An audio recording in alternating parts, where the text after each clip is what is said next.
Assalamualaikum warahmatullahi wabarakatuh.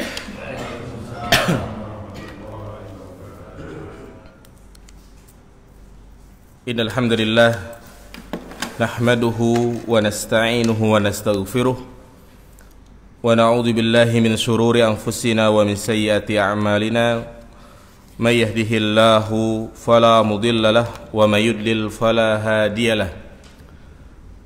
Ashhadu an la ilaha illallah wahdahu la syarika lah wa ashhadu anna Muhammadan abduhu wa rasuluh la nabiyya ba'dah. Allahumma salli ala Muhammad wa ala ali Muhammad. Qala Allah ta'ala fil Qur'anil Karim Ya ayyuhan nasu ittaqu rabbakumul ladzi khalaqakum min nafsin wahidah wa khalaqa minha zawjaha wa bassa minhuma rijalan katsiran wa nisaa wattaqullaha alladzi tasaaluna bihi wal arham innallaha kana 'alaikum raqiba. Wa qala an-nabiy sallallahu alaihi wasallam fa inna asdaqal hadisi kitabullah wa khairul hadi hadi Muhammadin sallallahu alaihi wasallam wa syarrul umuri muhdatsatuha fa inna kulla muhdatsatin bid'ah fa inna kulla bid'atin dhalalah wa kulla dhalalatin finnar. Amma ba'du ayyuhal ikhwah rahimani wa rahimakumullah. Jamaah salat subuh yang dirahmati Allah subhanahu wa ta'ala, alhamdulillah senantiasa kita memuji dan bersyukur kepada Allah subhanahu wa ta'ala karena begitu banyak nikmat yang Allah berikan kepada kita. Setiap menit, setiap jam, setiap hari yang kita lewati tidak lepas dari yang namanya nikmat Allah subhanahu wa ta'ala. Maka tidak ada cara yang paling tepat untuk mensyukuri nikmat-nikmat tersebut kecuali kita gunakan nikmat itu untuk beribadah kepadanya. Dan alhamdulillah di pagi hari ini kita bisa melaksanakan apa yang menjadi kewajiban kita, yaitu sholat subuh berjamaah dan dilanjutkan dengan thalabul ilm, yang kita memohon kepada Allah subhanahu wa ta'ala agar kehadiran kita di sini menjadi sebab diampuninya dosa-dosa kita dan juga diangkatnya derajat kita di sisi Allah subhanahu wa ta'ala. Jamaah sekalian, seperti biasa Sabtu subuh pekan yang ketiga kita membahas kitab Al-Kabair, yaitu kitab yang menjelaskan tentang dosa-dosa besar. Pada pertemuan sebelumnya kita telah menjelaskan dosa besar yaitu at-tawalli yaumaz zahfi, lari dari medan perang. Artinya jika kita sudah berhadapan dengan musuh di medan perang, maka haram untuk kembali ke belakang, haram lari dari medan perang tersebut kecuali jika bertujuan untuk mengatur strategi atau juga bertujuan untuk menolong saudara-saudaranya yang lain. Maka dari apa yang sudah kita sampaikan berkaitan dengan jihad fi sabilillah adalah syariat yang terus berlangsung sampai hari kiamat. Sebagaimana dikatakan oleh Al-Imam Ahmad, al-jihadu madin ila yaumil qiyamah. Jihad itu terus berlangsung sampai hari kiamat. Artinya syariat jihad belum dihapus. Syariat jihad terus ada. Bahkan ini menjadi puncak ajaran Islam, sebagaimana Rasulullah mengatakan wazirwatu sanamihi al-jihadu fi sabilillah, puncak dari ajaran Islam, yaitu berjihad di jalan Allah. Namun tentunya berjihad di jalan Allah, yaitu melawan orang-orang kafir, memiliki syarat-syarat, memiliki ketentuan-ketentuan. Tidak hanya bermodalkan keinginan, bermodalkan semangat, seperti apa yang terjadi di zaman ini. Sebagaimana yang kita tahu, terjadi kerusuhan, pembantaian terhadap sebagian saudara-saudara kita yang ada di Wamena, Papua. Sebagian orang, sebagian dai berfatwa, memberikan arahan kepada masyarakat untuk berangkat jihad, untuk membawa senjata turun ke Wamena. Jelas ini merupakan tindakan yang keliru, tindakan yang sesat lagi, menyesatkan, tidak dibenarkan di dalam Islam. Para ulama menjelaskan bahwasanya syarat untuk berjihad yaitu berjihad dengan menyerang, di mana kita membawa senjata, yaitu menyerang orang kafir, memiliki syarat. Di antaranya yang pertama yaitu adanya izin, adanya persetujuan, ketetapan dari pemimpin. Tentunya ya pemimpin kita adalah presiden kita. Jika memang ia meminta kita untuk berangkat, berangkat. Sebagaimana Rasulullah SAW mengatakan, wa idastunfirtum fanfiru. Apabila kalian diminta untuk berangkat jihad, maka berangkatlah. Dan juga Nabi SAW mengatakan, al-imamu junnatun. Ya, al-imamu junnatun. Pemimpin itu adalah tameng. Apa tameng? Yuqatilu min waraih, dan kita berperang di belakangnya. Artinya jika pemimpin kita tidak mengizinkan untuk berangkat jihad, maka kita tidak boleh berangkat ke sana. Ini syarat utama. Demikian pula ya berangkat jihad ke Suriah, ke Palestina. Jika memang tidak disetujui, maka kita tidak boleh berangkat sendirian. Demikian pula syarat yang kedua yaitu memiliki kekuasaan. Yang ketiga memiliki kekuatan. Artinya kaum muslimin betul-betul memiliki kekuatan yang kuat, bukan hanya sekedar sekelompok orang ya yang berakibat fatal kesudahannya. Nah ini lihatlah Nabi SAW pada peristiwa perjanjian Hudaybiyah, yang saat itu Rasulullah bersama kaum muslimin 1000 orang, ya, di mana di situ terjadi perjanjian, yang mana perjanjian tersebut kalau dilihat sangat berpihak kepada orang-orang kafir Quraisy. Tapi lihat, Rasulullah tidak menyuruh kaum muslimin untuk menjihad orang-orang kafir, karena saat itu Rasulullah tahu kondisinya.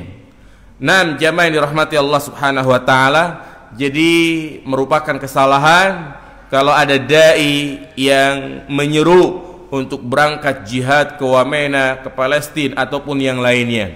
Lalu bagaimana kiprah kita sebagai kaum muslimin melihat saudara-saudara kita dalam keadaan tertindas? Maka tentu jawaban yang benar adalah kita membantu mereka. Membantu mereka semampu kita, dengan cara mungkin mengirimkan bantuan berupa materi, makanan, pakaian, ya, atau setidaknya kita mendoakan mereka di waktu-waktu yang sangat mustajabah. Itulah jamaah yang dirahmati Allah Subhanahu wa taala, apa yang sudah kita jelaskan pada pertemuan yang lalu tentang dosa besar, yaitu lari dari medan perang. Selanjutnya, dosa besar berikutnya yang akan kita bahas pada kesempatan kali ini yaitu az-zina. Melakukan zina. Jamaah yang dirahmati Allah Subhanahu wa taala, Nabi kita Muhammad sallallahu alaihi wasallam, yang beliau tidak berbicara kecuali berdasarkan dari wahyu Allah Subhanahu wa taala, jauh-jauh hari telah mengabarkan kepada kita bahwa akan bermunculan di tengah-tengah umatnya orang-orang yang mengatasnamakan Islam, tapi dia berani menghalalkan apa yang telah diharamkan oleh Allah Subhanahu wa taala. Mereka itulah orang-orang munafik. Mereka itulah orang-orang zindik, yang mana peran mereka, ya, keburukan mereka itu lebih berbahaya daripada orang-orang kafir. Orang-orang kafir jelas permusuhan mereka kepada kita karena mereka di luar Islam.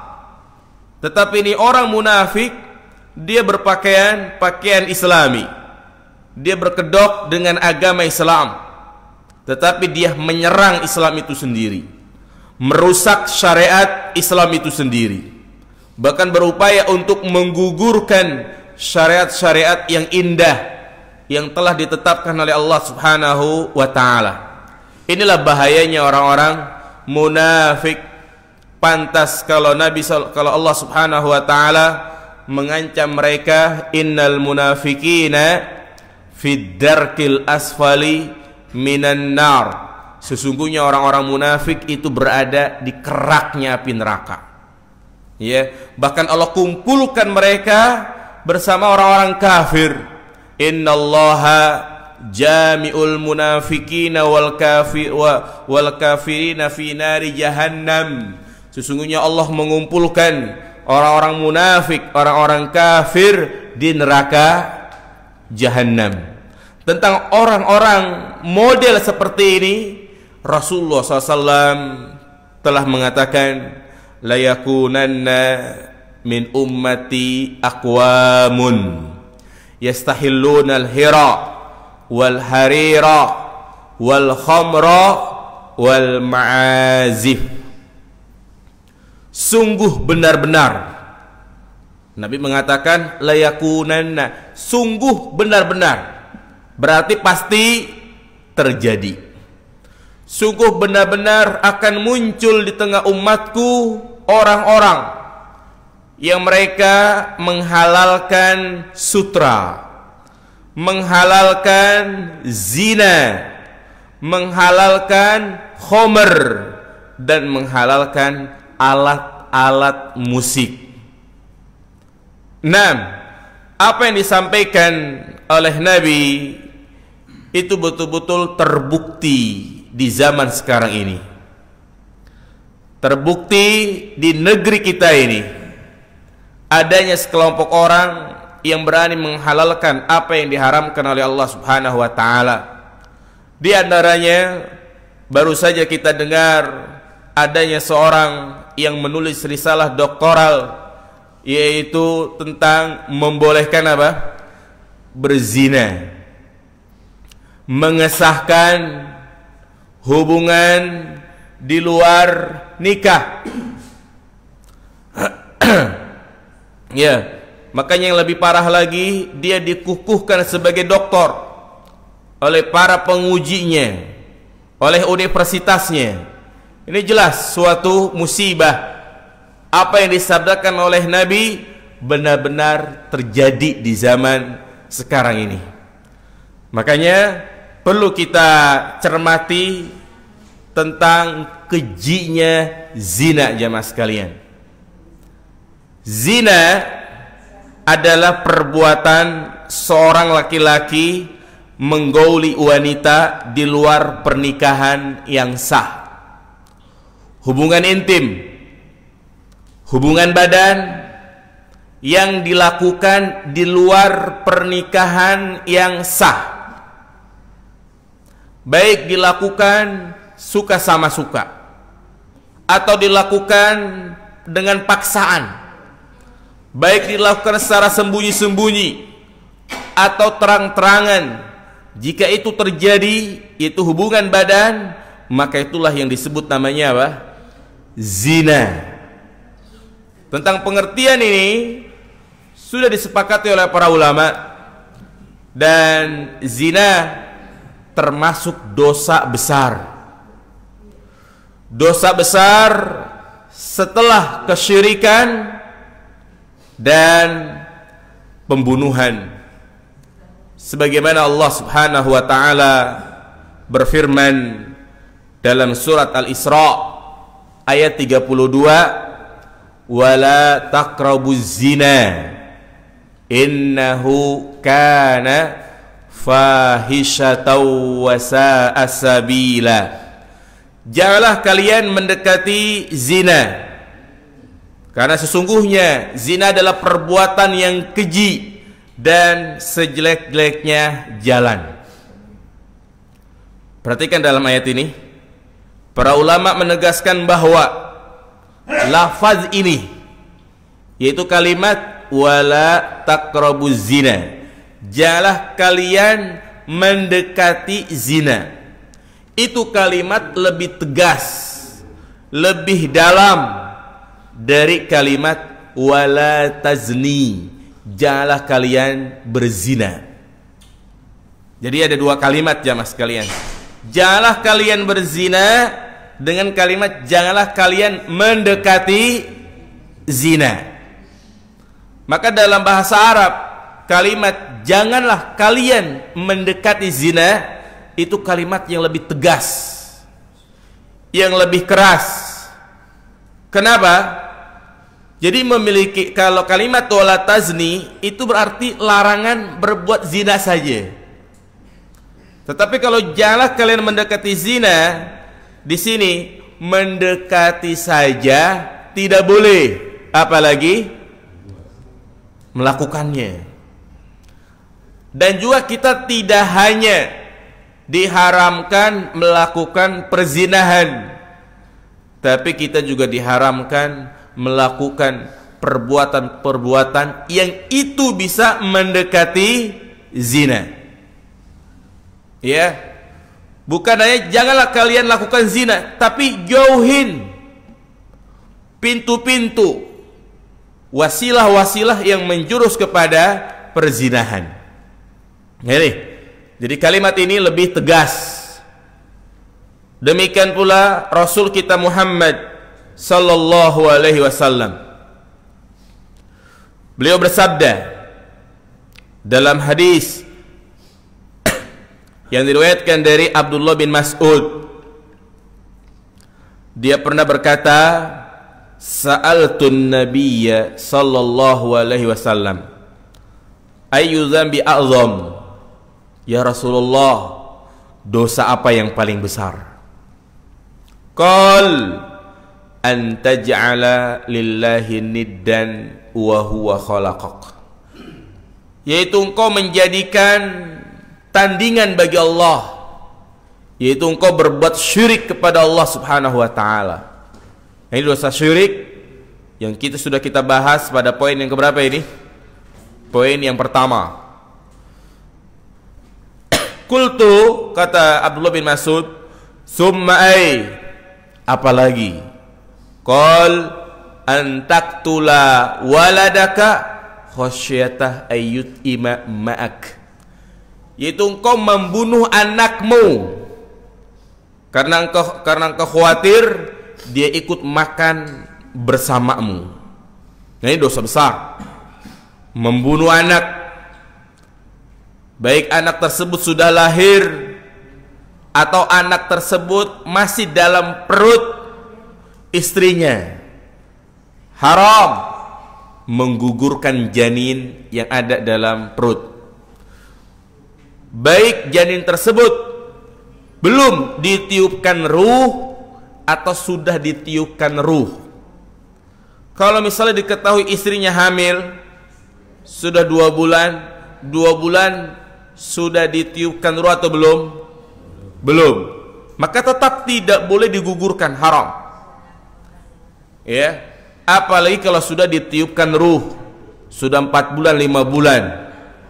Maka ini jelas termasuk membunuh.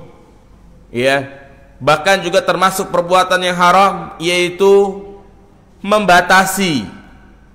Yang seharusnya dia adalah orang yang subur, akan memiliki banyak anak, tapi ternyata dia steril sehingga gak punya anak. Ini juga termasuk perbuatan dosa. Iya, kemudian yang ketiga, sumai, apalagi antazania halilata jarik, yaitu engkau menzinahi wanita tetanggamu. Iya, Nabi secara khusus mengatakan engkau menzinahi wanita tetanggamu. Kenapa? Karena ini banyak terjadi. Seorang berzina dengan tetangganya.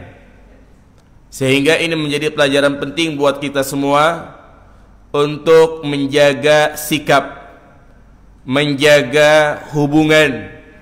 Artinya jangan terlalu dekat dengan wanita yang ada di sebelah rumah kita. Kalau itu bukan mahram kita, bukan siapa-siapa, dia adalah orang lain, bukan bibi kita, bukan ya adik kita, bukan ibu kita, bukan siapa-siapa, maka jaga jarak. Jangan terlalu akrab. Berkomunikasi pun sifatnya seperlunya. Jangan bermudah-mudah dalam masalah ini. Kenapa? Karena ya itulah, kadang sering kita mendengarkan istilah rumput tetangga lebih apa? Lebih hijau. Ya, ya memang seperti itu, syaitan membuat indah. Padahal istrinya lah yang lebih cantik. Ya, tapi karena sudah teracuni oleh godaan syaitan, sehingga tetangganya biasa aja dibilang cantik. Nah, jadi itu beberapa dalil yang menjelaskan tentang haramnya perzinahan. Bahkan di dunia Rasulullah SAW memberikan hukuman secara khusus bagi mereka yang melakukan perzinahan, yaitu diapain jamaah sekalian? Dirajam. Dalam Islam, hukuman bagi pezina ada dua. Yang pertama dirajam, dan yang kedua dicambuk sebanyak 100 kali. Iya, kapan pelaku zina itu dirajam? Yaitu jika dia termasuk as-saib. Sebagaimana Rasulullah mengatakan, la yahillu damu mri'in muslimin illa bi ihdas salas. Tidaklah halal darah seorang muslim kecuali dengan sebab salah satu dari 3 perkara. An-nafsu bin nafsi, jiwa dengan jiwa. Jika seorang membunuh, maka hukumannya diapain? Dibunuh lagi, dikisos. Yang kedua, as-saibu, ya as-saibu zadi, orang yang sudah menikah berzina. Dan yang ketiga, at-tariku lidini, orang yang meninggalkan agamanya. Ya, perhatikan jamaah sekalian. Jadi pelaku zina yang dirajam jika statusnya as-saib. Apa itu as-saib? As-saib adalah orang yang sudah menikah dengan pernikahan yang sah dan telah menyetubuhi istrinya atau telah disetubuhi oleh suaminya, kemudian dia melakukan perzinahan, maka hukumannya adalah dirajam. Ya, jadi ini pengertian saib, orang yang sudah menikah dengan pernikahan yang sah dan sudah apa? Berjima. Kalau misalnya dia menikah di siang hari, dia menikah, belum sempat dia bersetubuh dengan istrinya, di malam hari dia pergi meninggalkan istrinya, dia berzina dengan mantannya misalnya, dikatakan saib belum? Belum. Jadi dikatakan saib adalah yang sudah menikah dan sudah bersetubuh. Nah, jadi orang seperti ini dirajam, sebagaimana Rasulullah merajam wanita Gomidiyah. Demikian pula merajam Ma'iz. Apa itu yang dimaksud dengan dirajam? Yaitu dia diikat di tempat yang lapang, diikat di tiang, kemudian ditimpain pakai batu. Batunya tidak terlalu besar dan juga tidak terlalu kecil, yang sedang-sedang saja seperti ini. Ya, seperti batu koral gitu ya. Terus ditimpain sampai mengenai seluruh badannya, mengenai kepalanya, mengenai mukanya, badannya, berdarah, ya sampai berdarah. Bukan hanya sampai berdarah, tapi sampai mati. Ya. Itulah indahnya Islam, jamaah sekalian. Jangan dikira hal seperti ini kok Islam kejam ya. Tidak. Justru ini menunjukkan kepada kita seadil-adilnya hukum yang membuat efek jerak, sehingga orang berpikir 1000 kali ketika hendak melakukan apa? Perzinahan. Kenapa dia harus dirajam? Karena ketika dia berzina, seluruh anggota badannya merasakan nikmat. Demikian pula dirajam, agar seluruh anggota badannya merasakan kesakitan sebagai balasan dari apa yang dia lakukan. Kalau orang meninggal dalam keadaan dirajam dan dia bertobat dengan taubat nasuha, nanti pada hari kiamat sudah selesai. Artinya hukuman di dunia adalah hukuman bagi dia, dan di akhirat tidak diazab lagi. Ya. Nah ini, jadi hukuman di dunia seperti potong tangan, dibunuh, kemudian dirajam, itu adalah hukuman di dunia dan menggugurkan hukumannya di akhirat. Kalau dia belum menikah, masih bujang, masih perawan, maka Allah mengatakan fajlidu kulla wahidin minhuma mi'ata jaldah. Jadi masing-masing itu dicambuk sebanyak 100 kali dan diasingkan. Ya, inilah hukuman bagi yang melakukan apa? Perzinahan. Nauzubillah jamaah sekalian. Ya, ternyata perzinahan yang merupakan dosa besar, yang hukumannya sangat dahsyat, di zaman sekarang ini sudah merajalela. Ya, banyak kita mendengar berita-berita anak kampus di kos-kosan, pekerja, mereka melakukan perzinahan tanpa ada rasa takut kepada Allah Subhanahu wa ta'ala. Maka kita sebagai orang tua harus betul-betul berhati-hati menjaga anak kita. Jangan merasa aman ketika anak kita ngekos. Ya, kadang orang tua biasa aja, anak yang ngekos nggak tahu kos-kosan itu seperti apa. Karena pernah didapati, ya, itu kos-kosan depannya got, isinya apa? Kondom semua. Nah, ini banyak seperti itu jamaah sekalian. Jadi kos-kosan itu sebagai tempat untuk perzinahan. Karena memang campur baur, ada laki perempuan, naudzubillah. Setiap bulan orang tuanya ngirimin duit, Pak, kirimin duit. Ya, nggak tahu apa yang dilakukan oleh anaknya. Ya, dan inilah pergaulan bebas yang kita harus betul-betul waspada, jaga diri. Ya, di tengah fitnah yang sangat luar biasa. Nah, kenapa Allah Subhanahu wa ta'ala mengharamkan zina jamaah sekalian? Jelas, zina mengandung banyak dampak negatif. Dengan sebab perzinahan, hancurnya keutuhan keluarga, rumah tangga yang telah dibangun bertahun-tahun. Anaknya sudah pada kuliah dan hidupnya pun sudah mapan, sudah punya rumah, sudah punya mobil, bahkan mungkin sudah punya cucu, hancur karena gara-gara istrinya atau suaminya selingkuh. Perzinahan menjadi sebab bercampurnya nasab. Enggak jelas nasabnya, bahkan bisa merusak nasab. Seperti anak yang lahir dari hasil zina, maka nasib anak tersebut kesian jamaah sekalian, tidak bisa dinasabkan kepada bapak biologisnya. Kalau anaknya tersebut perempuan, bapak biologisnya, walaupun misalnya bapak biologisnya nikah sama wanita yang dizinahi tersebut, bapaknya itu nggak bisa menjadi wali nikah. Ya, tidak bisa menjadi wali nikah. Bahkan dikatakan bukan mahram. Ya. Kenapa? Karena itu hasil zina. Air mani yang keluar darinya bukan cara yang dibenarkan.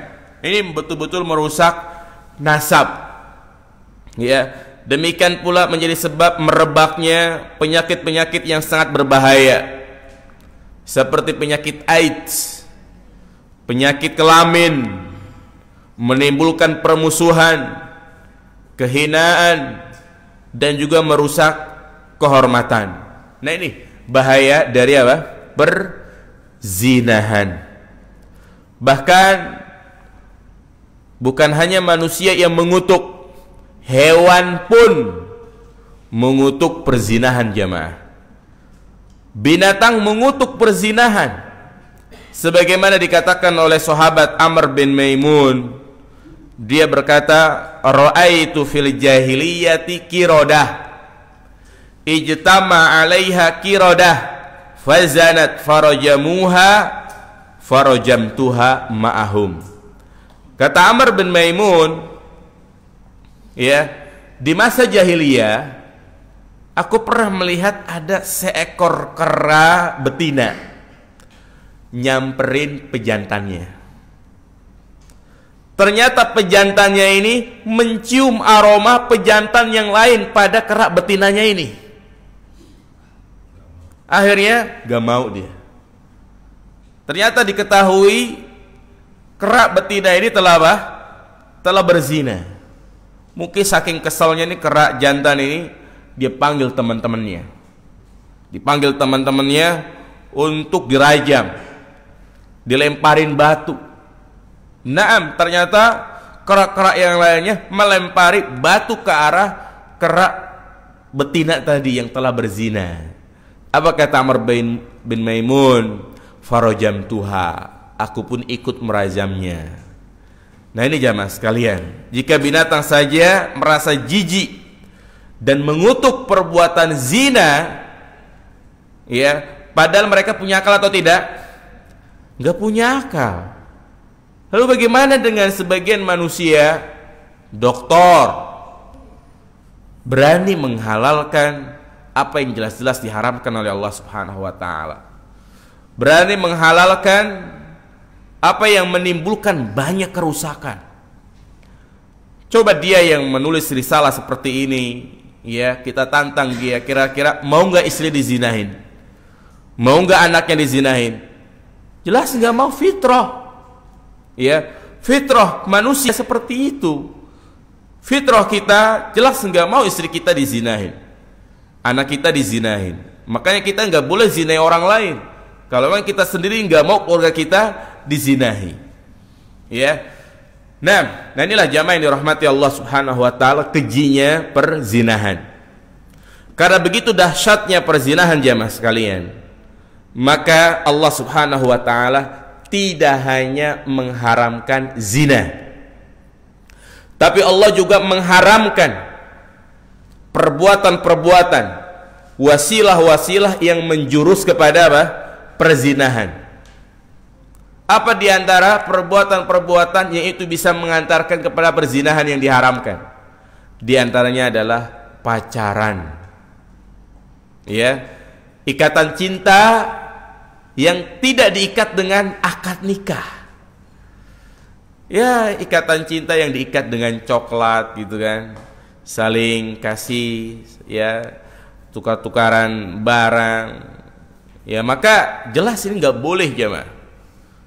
Ya, hubungan laki-laki perempuan yang tidak diikat dengan pernikahan haram. Sekali lagi haram. Ya, maka jangan biarkan anak-anak kita berpacaran. Kenapa? Karena yang namanya pacaran tidak lepas dari pegang-pegangan tangan. Kalau sudah pegang-pegangan tangan, ya, apa kata Nabi SAW? La ayyut anna fi ra'si rijalin min hadidin khairun lahu min ayyamusamra'atan la tahilul lahu. Seorang ditusuk dengan besi yang panas dari kepalanya, tembus ke duburnya, itu lebih baik daripada dia bersentuhan dengan wanita yang bukan mahramnya. Makanya juga pelajaran penting jamaah, kita laki-laki nggak boleh bersentuhan dengan tangan wanita yang bukan mahram kita. Hatta itu guru di sekolah, kalau guru kita perempuan, guru ngaji, ustazah, nggak boleh bersalaman seperti ini, nggak boleh cium tangan. Loh, bukankah cium tangan adalah termasuk bentuk sopan santun? Iya, tapi kalau itu adalah bukan mahram kita dan kita sudah baligh, maka nggak boleh sesuai dengan hadis ini. Terus gimana salamannya? Ya cukup mungkin seperti ini, ya. Artinya nggak perlu untuk bersalaman atau cium tangan. Walaupun guru itu sudah mak-mak, yang namanya mama perempuan bukan? Seperempuan ya kan. Nah, nggak boleh. Ini harus dibiasakan. Ya, rekanan kerja juga. Kadang bertemu dengan teman di kantor, gimana apa kabarnya? Gimana? Nggak boleh. Ya, nggak boleh bersalaman. Siapa yang bilang? Nabi SAW, Nabi nggak pernah bersalaman dengan wanita. Hatta berbaiat pun tidak bersalaman. Iya, ya namanya pacaran tidak lepas dari berdua-duaan. Kalau sudah berdua-duaan, pasti berdua-duaan di tempat sepi, nggak mungkin di tempat yang ramai. Berdua-duaan di kuburan, ya kan, pinggir kali, ya, tengah sawah. Kalau sudah berdua-duaan, apa kata Nabi SAW? La yakhluwanna rajulun bimra'atin fa inna syaitana salisuha. Tidaklah seorang laki-laki berdua-duaan dengan perempuan, melainkan yang ketiganya adalah siapa? Syaitan. Ini juga hati-hati nih jamaah nih. Istri kita kalau mau kemana gitu ya, mau ke Jakarta, jangan jangan kita biarkan nge-grab sendiri. Ya, artinya supir bersama istri kita berduaan di dalam mobil. Ini nggak boleh. Berdua-duaan, kholawat namanya. Lebih baik naik bis atau naik kereta. Kalau naik kereta kan tidak terjadi kholawat, berdua-duaan. Jadi yang diharamkan itu adalah berdua-duaan.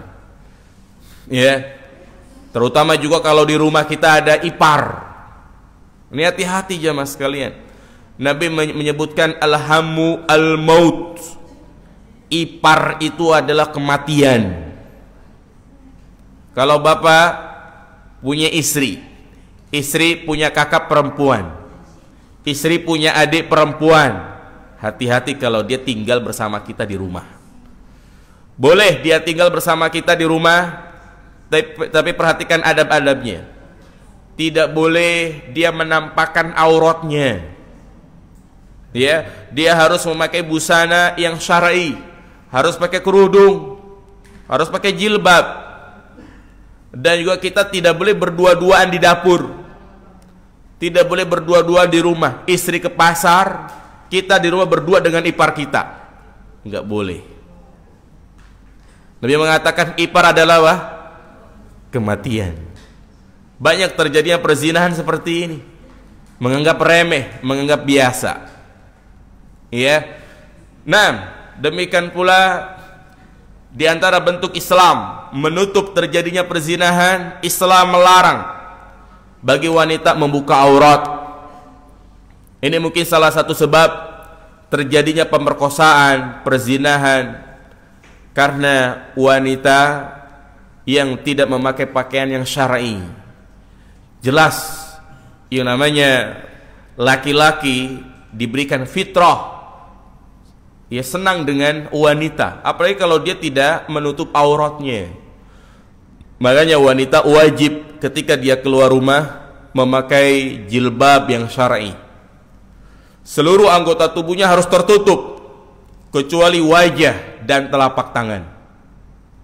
Kepalanya, lehernya, bagian dadanya, bagian bawahnya, betisnya, kakinya harus tertutup. Wajib tertutup. Walaupun hanya sekedar beli sayuran depan rumah. Karena ada tukang sayur gitu kan, depan rumah. Ya, tetap perempuan wajib untuk menutup auratnya. Jangan sampai nggak pakai kaos kaki. Apa kata Nabi SAW? Al-mar'atu aurah. Perempuan adalah aurat. Fa'idha kharajat istashrafa syaitan. Apabila dia keluar rumah tidak menutup aurat, maka syaitan akan membuat dia indah.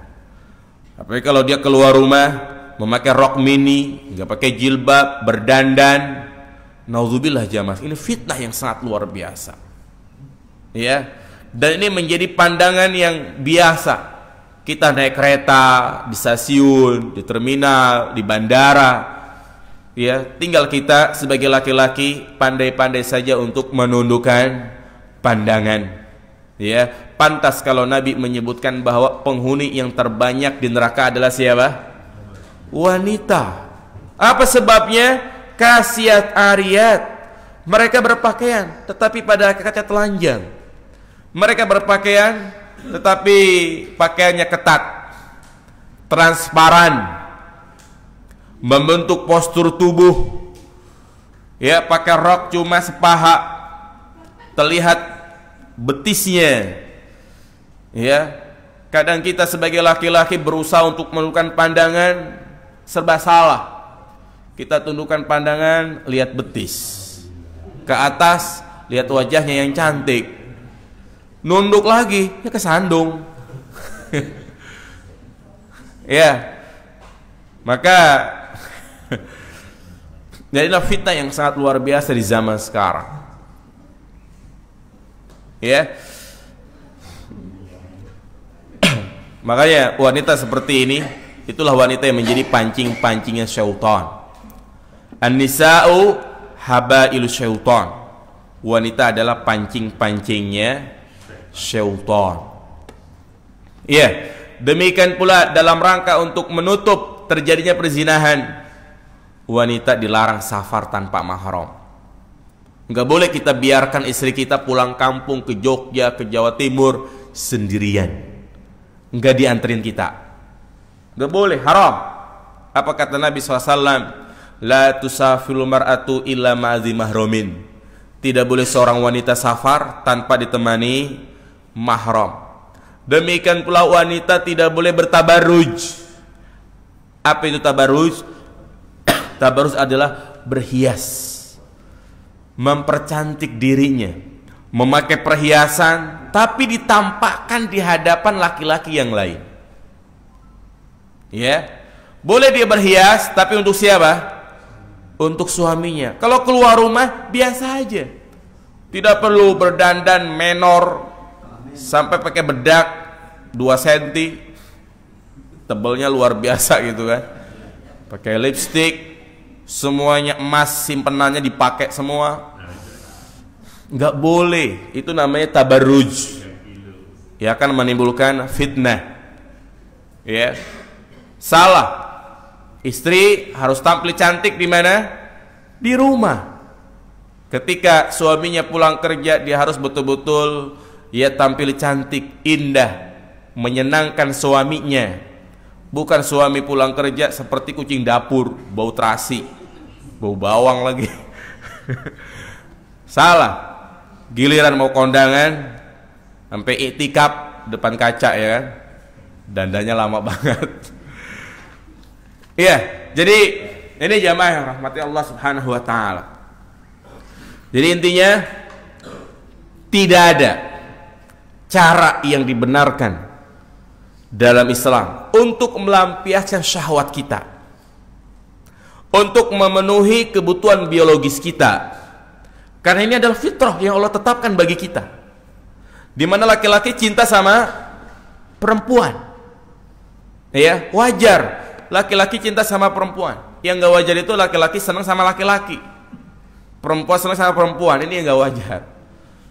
Kalau laki-laki senang sama perempuan wajar, apalagi anak-anak usia SMP, SMA, masa-masa puber gitu ya, wajar. Tapi harus kita arahkan.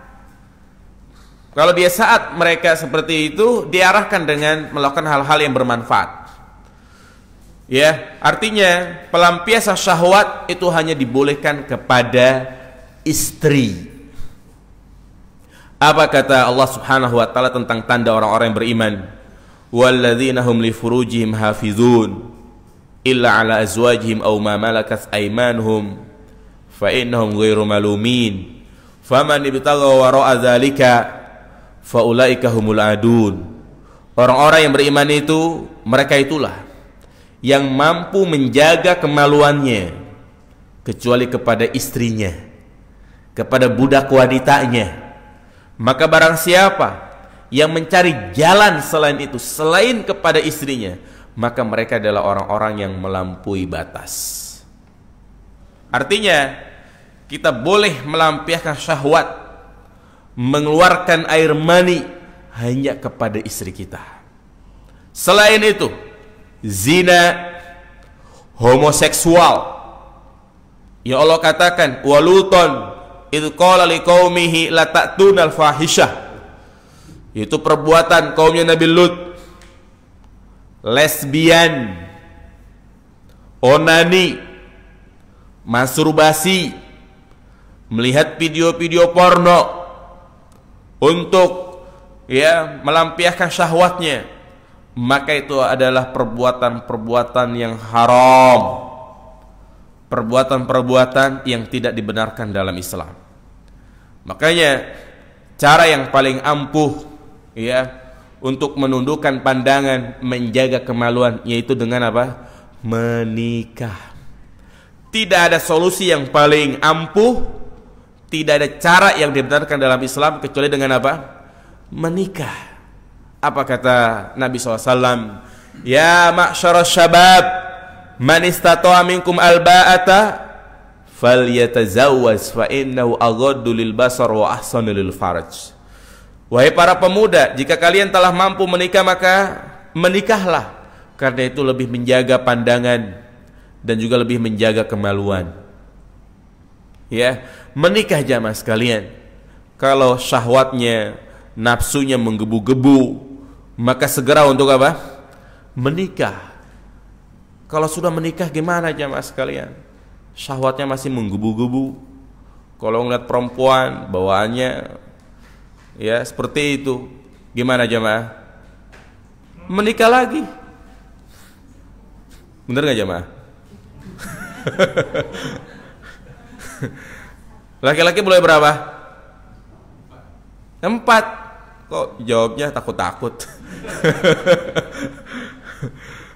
Nah jamaah, kalau mampu. Tapi kalau istrinya udah cantik, istrinya sudah bisa memenuhi, maka satu lebih aman dari menjaga keadilan, daripada 2 enggak adil, daripada 2 enggak kurus anak-anak dari istri yang pertama, malah banyak utang sana sini, maka lebih baik 1 istri saja, Makanya kalau baru 1 istri, kita itu belum dikatakan beristri, 3 baru beristri. 1, 2, 3. Ya kan? 3 artinya berapa? 3. Istri berarti berapa?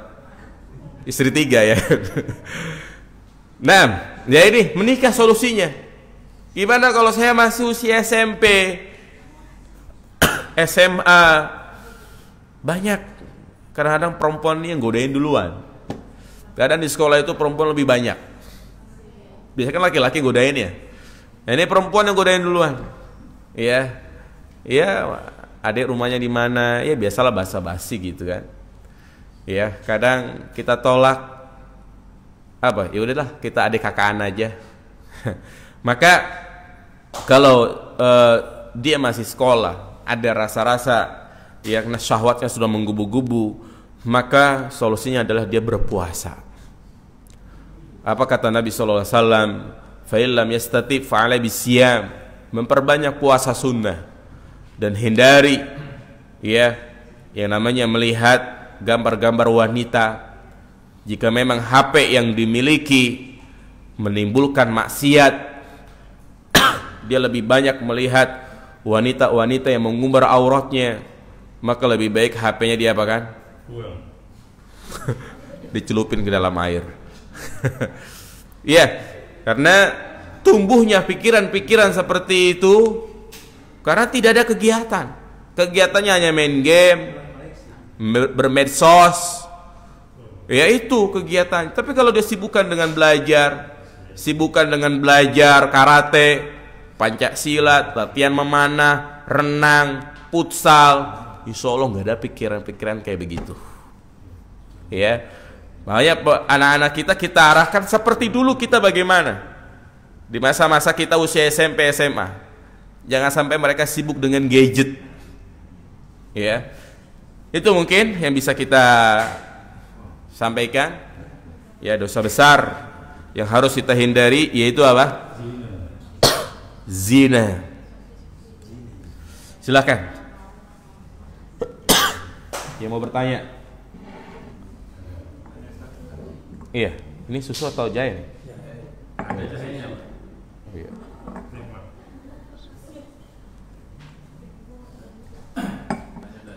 Iya, cuma duluan. Iya. Iya.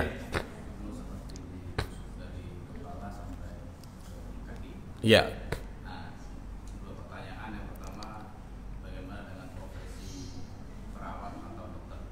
Iya.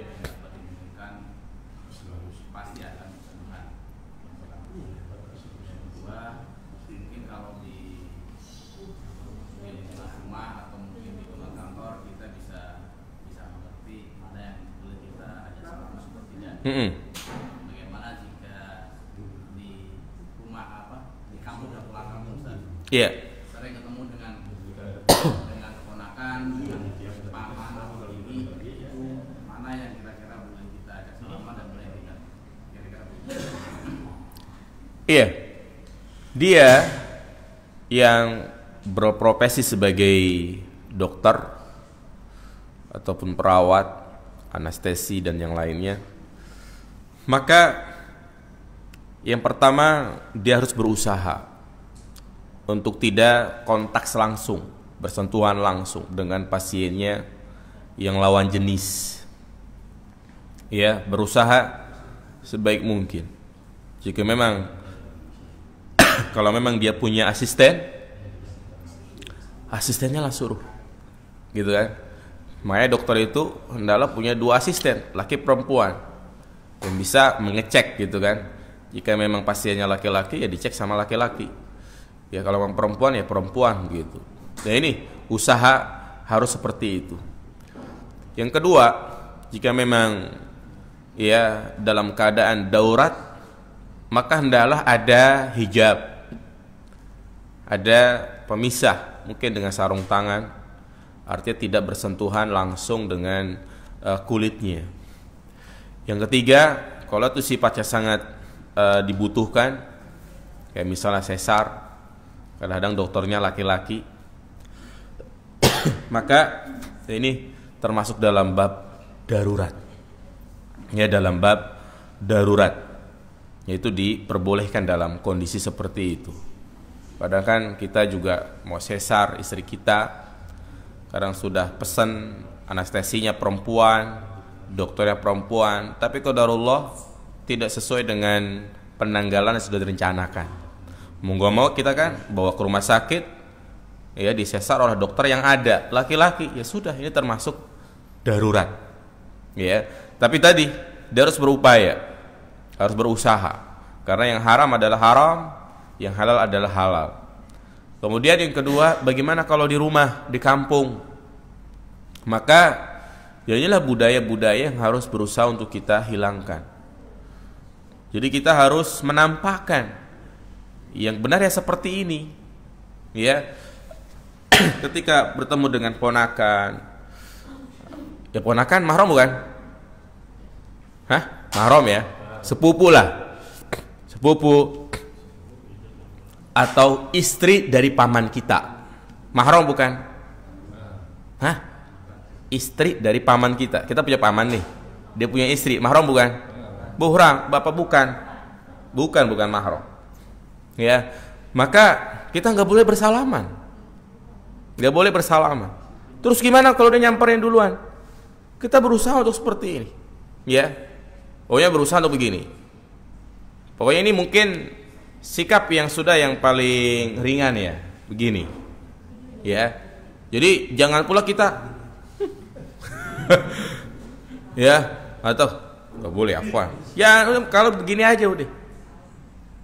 Omongan pasti ada omongan. Itu sekarang sombong banget tuh, aliran apa sih itu, nggak mau salaman sama kita. Biasa. Ya, biasa, hilang. Nanti lama-lama perasaan kayak gitu hilang kalau kita kasih duit persen. Ya nggak sama?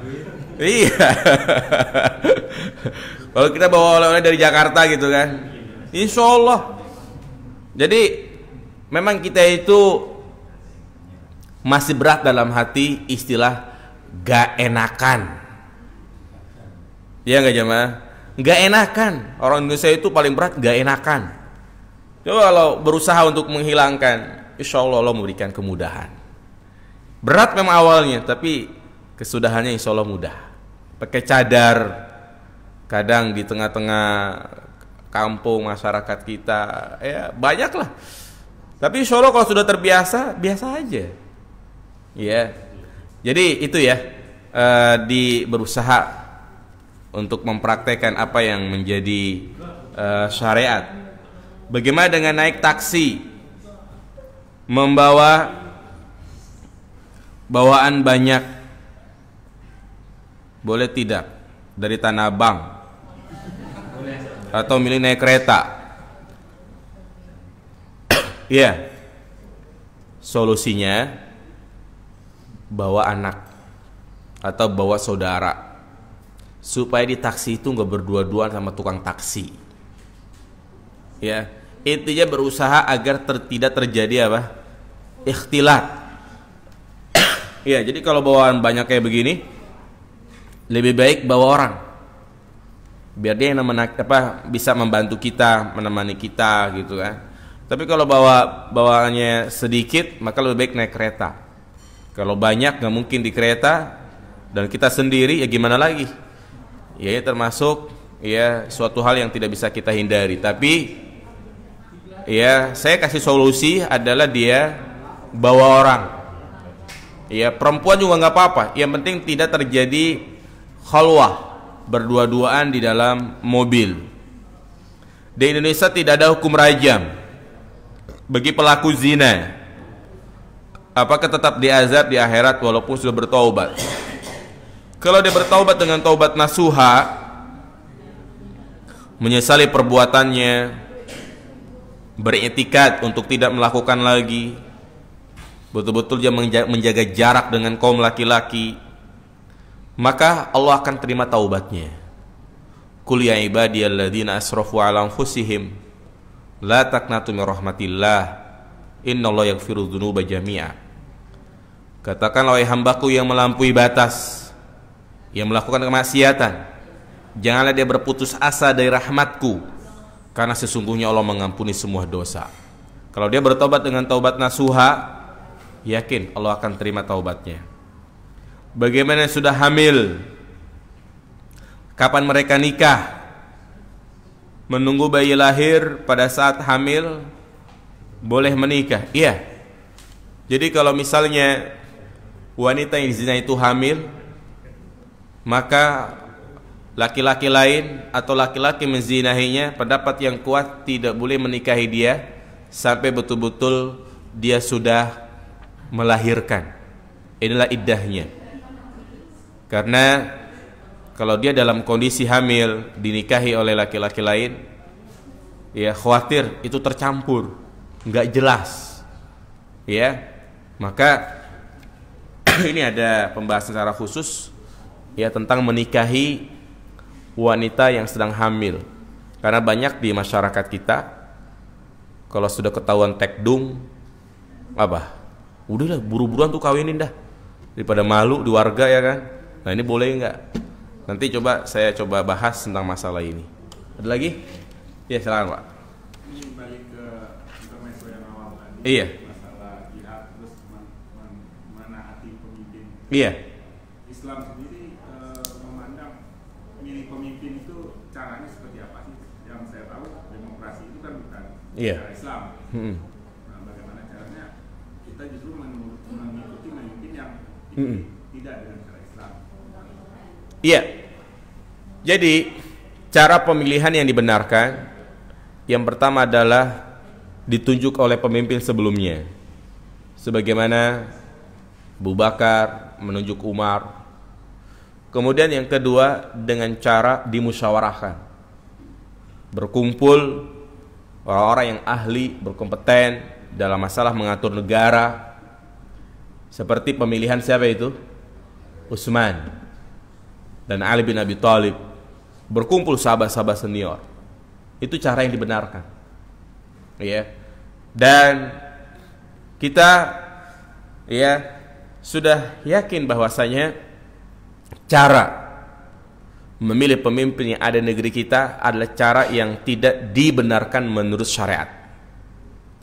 Karena pemilu adalah anak dari demokrasi. Dan demokrasi bukan dari Islam, tapi dari Barat. Istilah dari rakyat untuk rakyat ini bukan dari Islam. Karena kita lihat yang memilih pemimpin bukan hanya mereka yang berkompeten, tapi mereka orang-orang yang tidak berpendidikan pun ikut memilih. Kadang juga dibayar. Itulah boroknya demokrasi seperti itu. Nah, bagaimana jika ada pemimpin yang menjadi pemimpin dengan cara yang tidak dibenarkan? Apakah kita wajib mengakui itu adalah pemimpin kita? Jawabannya, na'am. Islam, Ahlus Sunnah wal Jamaah tetap membaiat. Tetap kita mendengar, taat kepada pemimpin walaupun itu dipilih dengan cara yang tidak dibenarkan. Apalagi mungkin adanya isu-isu ya pemenangannya tidak benar atau yang lainnya, tetap dia jadi pemimpin gitu ya. Maka kita wajib untuk mentaatinya. Al-Imam Ahmad mengatakan, ya barang siapa yang menjadi pemimpin dengan cara mengkudeta. Kita tahu kudeta boleh nggak? Nggak boleh, haram. Tapi dia menjadi pemimpin, maka kita wajib untuk mentaatinya. Ya. Makanya Rasulullah mengatakan apa? As-samu wa ta'ah wa in ta'ammaru alaikum abdun habasyi. Wajib engkau taat kepada pemimpin dan mendengar walaupun yang memimpinmu itu adalah hamba sahaya. Perhatikan, hamba sahaya mungkinkah jadi pemimpin? Enggak mungkin. Hamba, budak. Apalagi Nabi menyebutkan pemimpin itu dari orang Quraisy. Budak enggak boleh jadi pemimpin. Tapi kalau misalnya kumpulan budak-budak melakukan kudeta, jadilah dia pemimpin, berkuasa. Apakah kita wajib memberontak juga? Enggak boleh. Karena kalau kita memberontak, nanti akan ada pemberontakan yang kedua. Terus ada pemberontakan yang ketiga. Yang terjadi adalah pertumpahan darah. Demikian pula apa yang ada di negeri kita ini.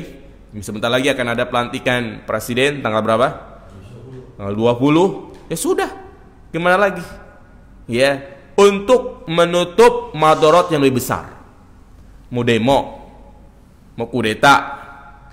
Ya, ingat satu orang muslim terbunuh, apa kata Nabi SAW? La zawalu dunya ahwanu indallah min qatli mu'minin bighairi haqqin.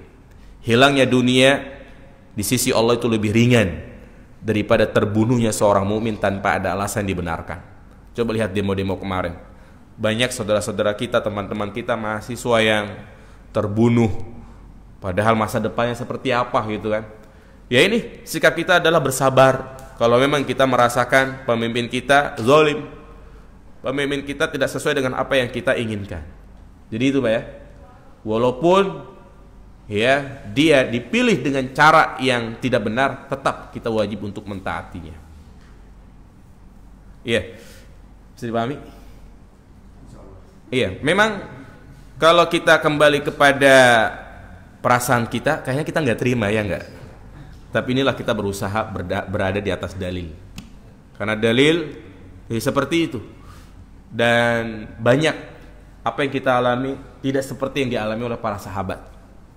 Bagaimana sahabat Abdullah bin Umar Bagaimana sahabat Anas bin Malik, dia dipimpin oleh manusia yang paling zalim, Hajjaj bin Yusuf. 100.000 orang mati di tangannya. Kalau mati dengan cara langsung mati, dibombardir, enak gitu ya. Ini dibunuh dengan cara pelan-pelan. Sekarang ada istilah mungkin kriminalisasi ulama. Dulu lebih parah lagi, diculik ulama, kukunya dicabutin, dikulitin, dicongkel matanya. Ya, apakah Anas bin Malik ibnu Umar mengatakan kepada para tabi'in untuk berontak? La, sabar sudah. Kita hidup di dunia nggak lama. Ya, kalau sekarang kita usia 50 tahun, nggak lama lagi. Udah, bersabar. Yang penting kita menjalankan kewajiban kita sebagai rakyat. Adapun kezaliman mereka akan diminta pertanggungjawaban di sisi Allah Subhanahu wa taala. Yang penting kita harus menutup jangan sampai terjadi madarat yang lebih besar. Itulah indahnya Islam. Demikian, subhanakallahumma wa bihamdika asyhadu an la ilaha illa anta astaghfiruka wa atubu ilaik. Assalamualaikum warahmatullahi wabarakatuh.